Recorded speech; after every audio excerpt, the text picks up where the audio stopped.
à Géoula. Et avec cette célébration particulière de l'El Haseder, et il y a une caractéristique sur la structure même de la Haggadah que nous font observer Hazal en général, c'est sur une mitzvah de la Torah. Nous voyons que la Haggadah est constituée dans l'historique qu'elle fait lorsque la Haggadah de Pessah veut relater de l'historique de Yetziat Mitzrayim. On remonte très haut. On ne commence pas au moment des événements, au moment même de Yetziat Mitzrayim, on remonte très haut. Arami Oved Avi. On commence à parler de Lavan qui a voulu tuer Avi, Yaakov Avinu. On commence à parler d'un oppresseur, de quelqu'un qui a voulu se débarrasser de Yaakov Avinu. Comme nous le disons dans la Haggadah, Bechol Dov Ador, Omdim Alenu Lechalotenu. À chaque génération, des nations essayent de venir nous éliminer, nous effacer. V'akadosh baruch hu matzilenu miyadam, si ce n'était Akadosh baruch hu qui vient et qui nous sauve de leurs mains. Et la Haggadah commence très haut. Elle commence par l'histoire de Yaakov Avinu qui a failli être éliminé, éradiqué par Lavan à Arami. Puis s'en suivent les persécutions jusqu'à l'époque de Pharaon. C'est le même cheminement qui est fait, et c'est la structure de la Haggadah qui le veut, qui est fait au moment de la mitzvah de Abad Bikurim. De quoi s'agit-il? Chaque fois qu'un homme a un champ et que le champ lui produit des prémices, il doit amener ses prémices au Beth Amikdash. Et au moment où il amène ses prémices au Beth Amikdash, il les met dans un panier et il doit faire la mitzvah qu'on appelle Mikra Bikurim, c'est-à-dire faire une déclaration solennelle au moment où on va amener ses fruits, on va les déposer sur le Misbéach.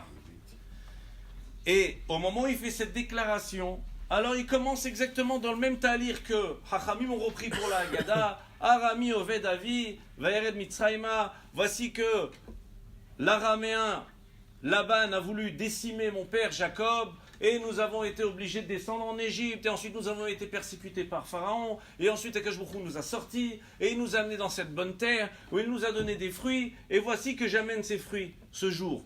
Voilà plus ou moins la mitzvah de Mikra Bikurim, qui nous amène à une question simple. Est-ce qu'on a besoin d'aller chercher l'histoire de notre grand-père, notre arrière-grand-père, arrière-arrière-grand-père, quand il s'agit d'amener une offrande au Beth Amikdash? Ne peut-on pas se contenter de prendre le fruit, de l'amener et dire voilà, ce sont les premiers fruits. La Torah a demandé qu'on amène les prémices, les premiers fruits. Alors on les amène, on les dépose. Eh bien, Chachami vient nous enseigner ici quelque chose. La Torah vient nous enseigner ici quelque chose. C'est qu'un Ben Israël, digne de ce nom, un Yehudi, Yehudi Milashon Hoda'a, c'est celui qui sait être reconnaissant. Celui qui sait être reconnaissant, c'est-à-dire il voit toujours les choses en perspective. Il ne verra pas une pomme devant lui. Il ne verra pas une pomme de terre devant lui. Il verra que cette pomme, elle a poussé d'un pommier. Il verra que ce pommier, il a été planté par quelqu'un. Il verra qu'effectivement, il y a quelqu'un qui est monté, qui a été chercher cette pomme, quelqu'un qui avait planté cet arbre. Il verra que, il remontera, il verra une succession d'événements qui lui ont amené cette pomme devant lui. Comme on dit à chaque fois à propos de Purim, on parle de Mishloach Manot, on s'envoie un présent, et puis il est d'usage de dire c'est un tel, normalement on envoie un chaliard qui dit voilà c'est de la part d'un tel. Effectivement on veut voir la provenance des choses. Le propre d'un Ben Israël c'est de voir les choses en perspective, pour s'habituer toujours à remonter jusqu'à Akadosh Baruch Hu, pour voir que tout ce qui nous arrive dans la vie, tous les bienfaits dont nous bénéficions en permanence, sont d'émanence divine. C'est Akadosh Baruch Hu qui nous prodigue des biens, c'est Akadosh Baruch Hu qui nous envoie des cadeaux. En permanence, on doit être capable de le faire.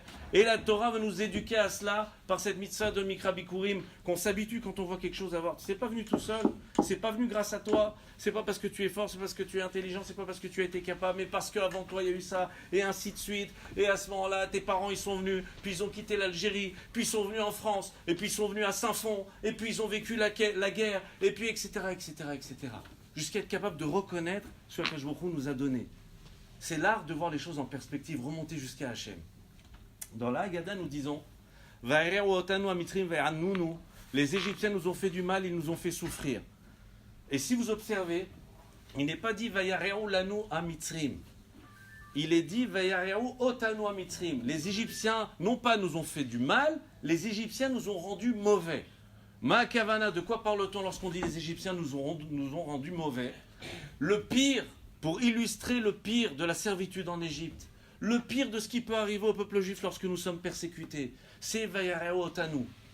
Nous donner l'illusion que nous sommes, à nos propres yeux, que nous sommes mauvais. nous donner l'impression que nous sommes des gens lâches, nous donner l'impression que nous sommes des traîtres. Veya kitikrena milhama. Mais le savent gamou atsone, nous voici que lorsque se produira une guerre, alors ces juifs iront s'associer avec nos ennemis. Il faut les cadrer, il faut remédier d'emblée au problème. Ils sont dangereux. On a entendu combien de témoignages sur les enfants qui ont vécu la Shoah, ceux qui ont été raflés.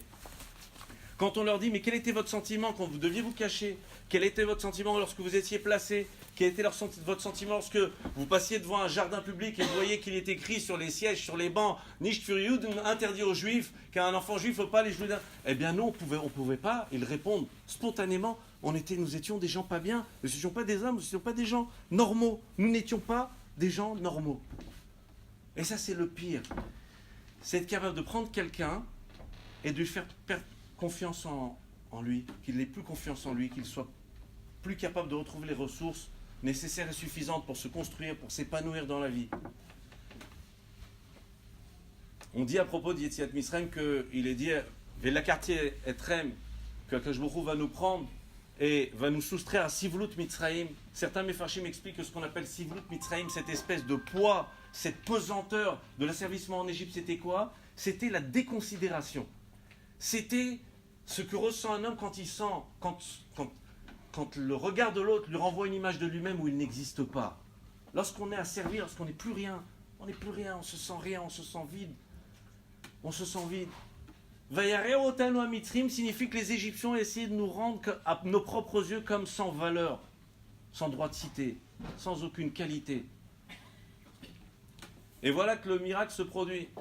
Ces mêmes gens qu'on a essayé de déprécier, à qui on a essayé de donner le sentiment qu'ils n'étaient rien du tout, qu'ils n'avaient aucune valeur, ces mêmes gens vont être capables d'être ceux qui savent trouver la valeur dans chaque chose, et voir comment les gens autour d'eux sont importants, et voir que tout remonte à Akadosh Baruch Hu et qu'il y a un Boré Olam qui nous fait parvenir en permanence des cadeaux. Ces mêmes gens qui vont être un modèle pour toute l'humanité, Vitem li'am segula memlechet kohanim, vegoy kadosh, je serai pour moi un peuple spécial, un peuple de modèle, un modèle, memlechet kohanim, attention les kohanim, qui sont un modèle, un emblème, et qui vont indiquer aux autres qu'est-ce que c'est que donner, qu'est-ce que c'est qu'être bon, qu'est-ce que c'est que... Comment est-ce qu'on... Pour autant, malgré le fait d'avoir été brimé, d'avoir été asservi, d'avoir été rabaissé, pour autant, le pari du Ham Israël, c'est après Yetziat Mitzrayim et le quartier Etrem Lileram, c'est finalement d'arriver à un rôle suprême, de donner l'exemple, de ressembler le plus possible à Akadosh Baruch Hu, c'est-à-dire savoir donner à l'autre, laisser une place à l'autre, faire exister l'autre, être capable de se mettre de côté. Parce que derrière l'autre, voir Akadosh Baruch Hu. Alors si j'ai ramené ce Dvar Torah sur la Karatatov et la reconnaissance, c'est à double titre. D'abord, le Niftar, Monsieur David Ben Eliyahu Cohen, Alav Shalom,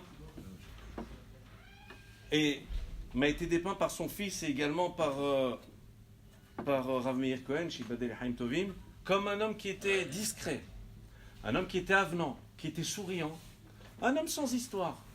Comme le disait son fils, son papa, Monsieur David Ben Eliyahu Cohen, était de ces hommes qui ne parlaient jamais de la shonara.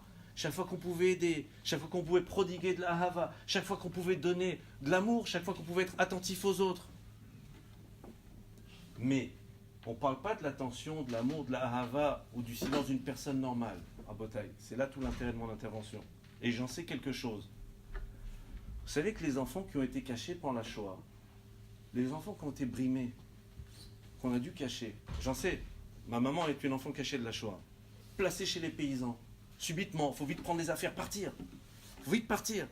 En l'occurrence, pour le Niftar, Monsieur David Ben Eliyahu Cohen, plus que ça, il n'y a pas eu la place au moment de partir pour sa famille. Il n'y avait pas la place dans le camion. Il n'y a pas eu la place, vous vous rendez compte, il faut prendre la fuite. On sait qu'il faut aller se cacher, il n'y a pas la place. Heureusement, un autre Ben Israël, Alav Shalom, un dénommé Monsieur Partouche, qui était résistant, qui est Niftar pendant la guerre, va venir chercher sa famille. Et ils vont être placés à Saint-Bonnet de Troncy, dans des familles. Et ils vont être cachés. Et qu'est-ce que c'est que cette peur chez un enfant, de voir qu'il faut se cacher, de voir qu'on est déraciné, qu'il faut vite aller quelque part. Comme pas mal de juifs de Saint-Fond qui ont vécu de plein fouet la Shoah. Ça ne l'aura pas empêché de rester un Yehudi. Ma Kavana, c'est-à-dire quoi? Ça ne l'aura pas empêché de rester un Yehudi. Quelqu'un qui sait être reconnaissant. malgré les brimades, malgré le fait devoir aller se cacher, voir la peur dans les yeux de ses parents. Les parents, le modèle parental, c'est quelque chose de structurant. Mais quand on voit des parents qui sont obligés de prendre la fuite, on est placé. Combien n'ont pas vu leurs parents revenir? Et même ceux qui ont retrouvé leurs parents, il y a un trauma qui reste après chez ces enfants. Mais malgré tout, être capable de rester, construire une famille. Il était pendant un temps le gardien de la maison communautaire rue Turenne, là où se trouvait l'école, et où M. Rav Meir Cohen a enseigné même à M. Alain Cohen, chez Yahya. Et ça ne l'aura pas empêché d'être de ces gens qui savent rester reconnaissants, malgré les brimades, à l'instar du Ham Israël tout entier qui a vécu l'asservissement de Misraïm.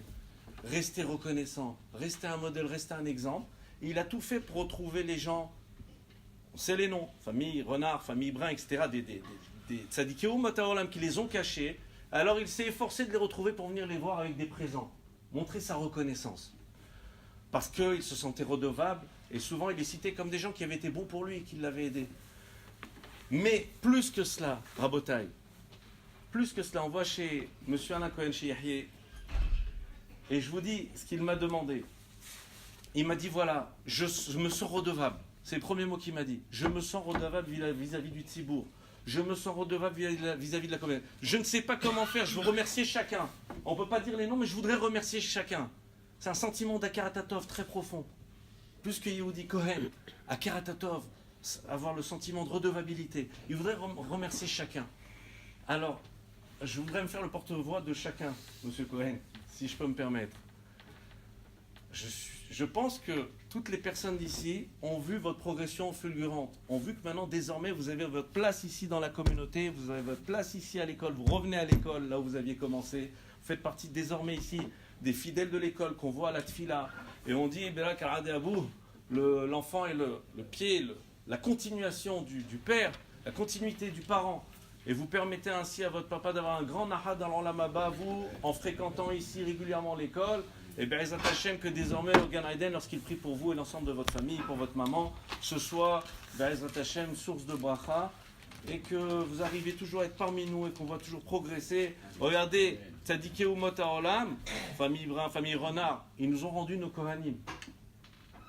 Et ça, il était conscient de ça, il sentait cette redevabilité-là. Teini Shmatot Tzura Betsura Chaim.